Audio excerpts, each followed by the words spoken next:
If you're a parent or a professional and you want to work better together and collaborate on a multidisciplinary team, say for an IEP team meeting to develop goals, I am doing something a little different this week. I am talking about 3 ways to partner with parents for multidisciplinary teams.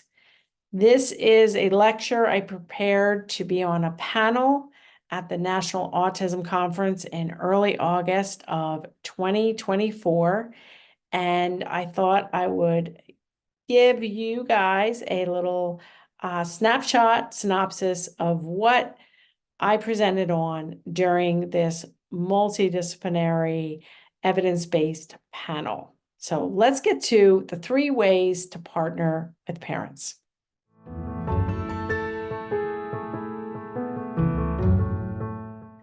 I believe, as both a parent and as a professional, that parents have the most important seat and the most important role in multidisciplinary teams.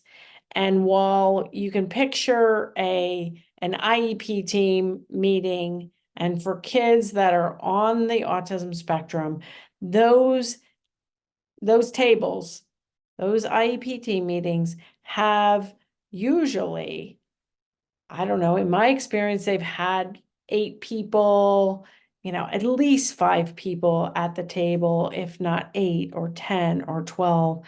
They can get quite big. And if one parent goes into that meeting by themselves, they will be physically taking up 1 seat at the table. But I believe that we should think of that parent role as part of teams to be much more than 1 seat. And I would encourage parents, if possible, to bring a support person. Go with 2 parents. Go with 1 parent and a friend who can sit there and support you and take notes. And sometimes we need to bring an advocate. And if you are bringing an advocate to an IEP team meeting, you will need to let them know 24, 48 hours ahead of time for sure. Why I believe that the parent role is so important and they really should be thought of as getting a lot more than 1 seat is that a parent does need to agree and sign off on the IEP, which is a contract. So an IEP is individual education program, and it is a very important, and it's a contract. And so if parents aren't on board, they can pretty much veto it. So it's really important that we bring parents along and really value their input and know how important their seat is. Parents also have the most vested interest in the child doing well in both the short term and in the long term.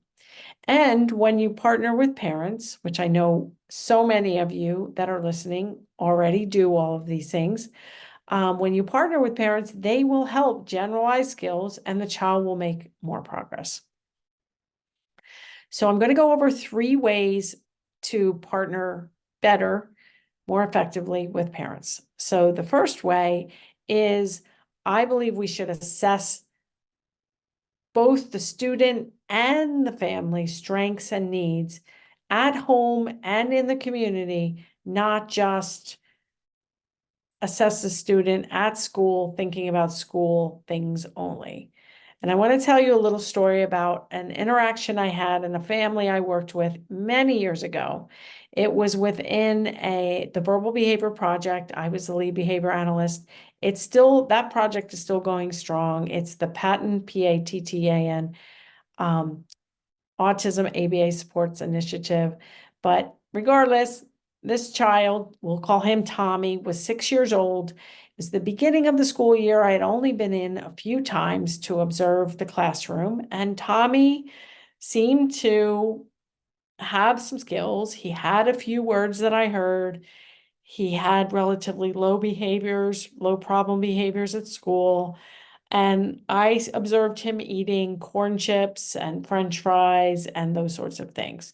So in my opinion, he was, he had some skills, but his mother requested that she come in at the end of the school day to meet with me, and I was, and the teacher, as I was consulting with the whole classroom. So when mom came in, as I said, it was many years ago, she reported that she had two boys, Tommy and his older brother, who was only a year or two older than Tommy, and that her husband was in a war and he was deployed, and she was really having a hard time as a mom to these two boys, including Tommy. She reported that she really had limited money, limited financial resources, and that when she took Tommy and his brother out to the grocery store, she had no one to watch them. So she'd bring him out to the grocery store, and unlike his behavior at school, Tommy was really hard to manage at the grocery store. And she even reported that he would clear shelves and have major tantrums, which surprised me a lot given his behavior at school. She also reported that he was not potty trained and that this was a lot of money going to diapers, etc. And one point I want to make here was kind of off track, but if you have a child older than 3 that's still in diapers and your child has a disability, in many cases, you can go to your pediatrician and they can help you navigate the system to get diapers as a medical expense and it paid for. So know that. But, that's something I shared with this mom when she was saying about the diapers and that it was really expensive. Now, of course, I have done a ton of work on potty training, and we can link my free potty guide in the show notes as well as my potty resources. And I don't believe that a 6-year-old should not be potty trained. I believe that we really need to work on that. But in the meantime, you can get those diapers paid for, hopefully. She also reported that Tommy was a very picky eater. He loved, like a lot of autistic kids, he loved neutral colored crunchy foods like chips and fries, which I saw him eat. Very similar to Lucas's picky eating when he was young. When I asked her about vegetables, fruits, and protein, she casually commented that she said only in the baby food does he get that. And I was very concerned. I was like, baby food, but I wasn't freaking out. I was just like, okay, so you give him baby food. And he only liked certain types of baby food with the labels on. This was not pureed food at home, which wouldn't cost any additional money. These were expensive little baby jars full of baby food. And so I just said, okay, so he gets baby food. How much baby food do you give him? And she said 52 jars a week of baby food, which, like I said, this is a while back, but still a big, big expense. So we need to take into account, not that we can go to the schools. So not that we should be expected to do a full assessment at home and in the community. I know school personnel have boundaries, have things they can and cannot do. But here we were working on things that probably weren't as important in Tommy's life as his feeding issues, his potty training, his tantrums at the grocery store. And we needed to consider these things as part of the assessment. I will say that one of the biggest things you could do to get quick information from parents is to encourage them to do my digital assessment called the Barbera Early Childhood Assessment, or the BECA for short. And this would give you and the parents a snapshot of where the child is at, not just in terms of talking at school, but also in terms of picky eating, sleeping, potty training, grooming, dressing. That's a big portion of the BECA assessment. You can still get the BECA for free at the time of this recording, and we will link that in the show notes, but it's at marybarbera.com/assessment. So we have to consider not just what's presenting at school, but also ask families what they're struggling with to get the most progress we can. So the second way to partner with parents is to make sure your goals, your IEP goals, your IFSP goals, or any goals you're working on, take the student and family needs at school, at home, and in the community into account, not just these academic skills and goals. So we really do want to treat the parent's input. We want to get family input as early in the school year as possible so that we're not just being surprised at the first IEP meeting with all of these other bigger issues that we haven't taken into account. Some shared goals between home, school, and the community might include potty training, feeding, picky eating, expansion of diet, eating with utensils, brushing teeth. I mean, I've seen this worked on at school. I don't know how common this is, but the more practice we can get, the more oversight potentially with a behavior analyst, the more input we can get from multidisciplinary team members like occupational therapists and speech pathologists. Another shared goal might be working on medication administration. Many children are on medications, but families might have a difficult time getting children to take medications. Community outings are a good opportunity for schools to work on and assess different behaviors out in the community. And then also goals for prepping for doctor and dental visits. Might be something you could help work on. I will, that may only be feasible within, autism schools, but I am suggesting that we really look at the whole picture and try to help families as much as possible. Also, when you do get unearth some of these problems and situations in the community and at home, you may want to or need to consider referring to a social worker or a case manager to help coordinate services for the WIC program, for milk or for diapers, like I talked about, until potty trained. Another thing you can refer to in many cases is behavioral support. If you're in the state of Pennsylvania, for instance, wraparound services, waivers, which really vary around the country. And if we have people from all over the world listening as well. So referring people to other service providers that can help would be beneficial. Another thing you can do is consider allowing or encouraging parent visits into the classroom to observe and or to send videos or do Zoom sessions so that you can show the family what you're doing.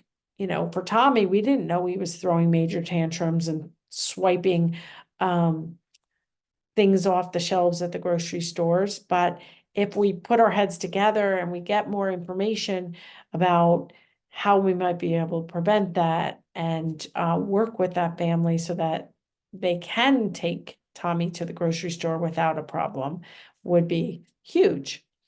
Additional parent training as needed and if possible, and refer to resources such as my website, marybarbera.com, patent.net, which is the whole special ed arm of the Department of Education in Pennsylvania, which has a lot of resources about ABA, verbal behavior, and evidence-based strategies. Also referring to websites such as behaviorbabe.com and Rose Griffin's abaspeech.org, who I've had on the podcast many times. So what happens if you have a gung-ho parent, like really into interventions and leading the way, and the captain of the ship, that is very pro evidence-based practices? I've had people in my online courses, for instance, who have not been met with open arms when they've gone in and said, wait a second, why are we working on colors when my child can't manage yet for items they want? Or why are we doing this? I think a better goal might be this. And they have not been met with open arms. So when you have a very interested, motivated parent that is for these evidence-based practices, I would really encourage the multidisciplinary teams to work together with the parent to have them bring in their assessment. Maybe they had a BB map assessment done by someone. Maybe they are working with me and my team with high touch coaching, for instance, and they want to bring these strategies to you to say, hey, maybe we could improve things on this aspect or that skill. Have them make their own videos for the team to watch and to ask questions. Maybe they could observe or meet outside of the IEP team and or come in and show the team how to do something that is working well at home. I was that gung-ho parent. I also was a professional, which was a little tricky to navigate. But when you have a gung-ho parent who wants to take a huge part, wants to take up 5 seats at the table, and wants to really spearhead collaboration, I can't think of a better situation than to allow them to be as involved as feasible. And I know there are limits to that. The opposite problem sometimes happens too in schools and with multidisciplinary teams, and that is a gung-ho parent who doesn't want evidence-based procedures. I've had situations where I was with the Verbal Behavior Project early on from 2003 to 2010, and we would occasionally have families that would not sign the release form for us to work with them, that didn't want ABA, didn't want evidence-based procedures. So they're bringing potentially something that's not evidence-based that they want you and the school team to do. So my first thing I will say is you want to assess what they're actually doing or what they want you to do. You want to assess what specifically has worked or not worked in the past, and don't just tell them no based on the name of the intervention. They may be saying a name, but it's much more aligned with what you're doing. They're just using a different name. And in the end, you need to find evidence-based strategies that you can both agree on to include in the IEP. In general, we want kids to be as safe, as independent, as happy as possible. We want things to be child-friendly, family-friendly, positive. And so I would just avoid a knee-jerk reaction to saying, no, we will never do that type of intervention, when we really need to investigate what they're actually asking for and what kind of strategies have worked that we may be able to try. And the final way that I'm going to talk about today is to teach and encourage parents to use evidence-based practices in the home and community. And we're going to talk about a few of them that I talk about in my books, in my online courses, and in other podcasts and blogs. The one is to use and encourage parents to use 8 positives to every negative. This I first learned through Dr. Glenn Latham, who is deceased now, but he's the author of many books, including 2 books that I reference a lot. One book called The Power of Positive Parenting. It is written in the 1990s. It's very old and it's still very good. And another book that we can link in the show notes, it's actually free for download. It's called Behind the Schoolhouse Door, 8 Skills Every Teacher Should Have. And that again was published in the 1990s and is available for free download. But we want to be as positive as possible with parents, and the parents coming into IEP meetings, you have to also use that 8 positives to every negative. You can't come into it, well, you can. It's not as effective. If you go into an IEP meeting and you start complaining and rattling off all the things that are not working and giving a lot more negatives than positive, you're going to have a much more effective team if everyone can be as positive as possible. Another thing you can do, an evidence-based procedure that parents can use at home, is using task analysis sheets for breaking down self-care skills and tasks that the child can become independent on. They're probably going to need more than the sheet. They're going to need some explanation and some instruction on how to use these.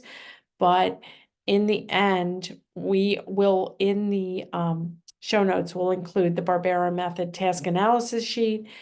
You want to break down the task, each step having 5 words or less, and use gradual fading out of your help to get the child very independent with all of the self-care tasks that they need. Another evidence-based procedure that we should be using and encouraging parents to use and share with us professionals is ABC data, antecedent, behavior, and consequence. This will help, like with Tommy's mom. Like, let's talk about the grocery store. What happens? What is the antecedent? Does he get to a certain aisle? Does he want chips? And then you say no, and then he's clearing the shelves. Like, what is the happens right before? What is the behavior? Does he scream before he clears shelves? And we can really help coach parents without being on site at the grocery store, just by using ABC data, and a lot of help to parents in terms of how to prevent that in the future. I also have a method that I've talked about. We can share it in the show notes. I have a video blog on my calendar system.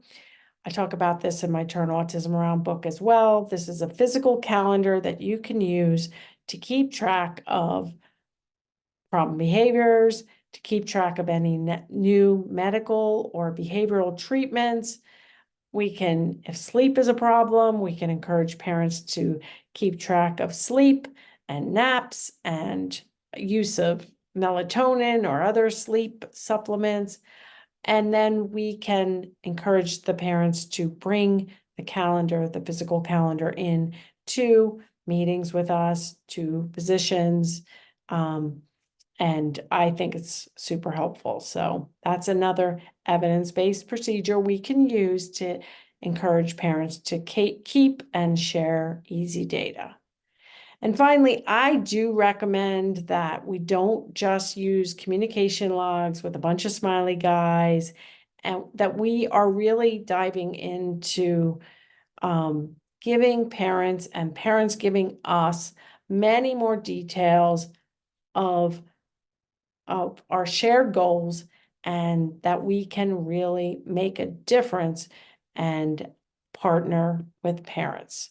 So our recap of 3 ways I believe we can partner better with parents is: number 1, assessment of the student and family strengths and needs at home, school, and in the community. Number 2 is make sure the goals that you agree on take into account the student and family needs across all environments, not just academic goals. And the third way we can partner better with parents is to teach and encourage parents to use evidence-based practices in the home and community. So I hope you enjoyed that. I do have some references, mostly my books and Glenn Latham's books. I have a published white paper as well, and you can find all of this information in the show notes. So I hope you enjoyed that little podcast. And if you did, I would love it if you would leave a review on the podcast. If you've read my book and you love it, also an Amazon review would be amazing as well. And finally, share this video with somebody that might benefit. Maybe you are a teacher and you want to share it with other professionals or other parents, or maybe you're a parent and you want to share it with others as well. So hope you enjoyed it, and I will see you here next time, same place, every Tuesday. We come out with a new podcast, and a new video on YouTube. So check it out and hope you have a great week.